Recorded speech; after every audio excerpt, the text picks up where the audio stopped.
नहीं रहता कि आपने कुछ खाना खाया और आपका ब्लड का कोलेस्ट्रॉल लेवल बढ़ जाए। हम जो खाना खाते हैं तो छोटे छोटे पार्टिकल्स में डिवाइड होता है, फिर एब्जॉर्ब होता है ब्लड। और लिवर एक गिवन कार्बोहाइड्रेट और फैट लोड को कंज्यूम करके उसको प्रोसेस करके कोलेस्ट्रॉल बनाता है।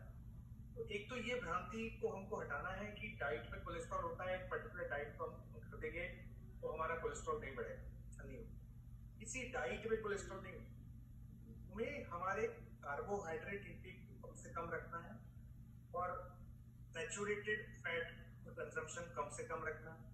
स्पेशली प्रोसेस्ड कार्बोहाइड्रेट जैसे चीनी, मैदा, गुड़, आइसक्रीम इत्यादि, व्हाइट ब्रेड, इनका कंजम्पशन कम से कम रखना है। और रीयूज्ड फैट जैसे बटर, मेयोनीज, चीज स्प्रेड एंड ऑल दैट, जो आज की युवा में जंक फूड में एज अ स्टेपल डाइट लेती है, उन सब का कंजम्पशन कम से कम रखना, ना के बराबर।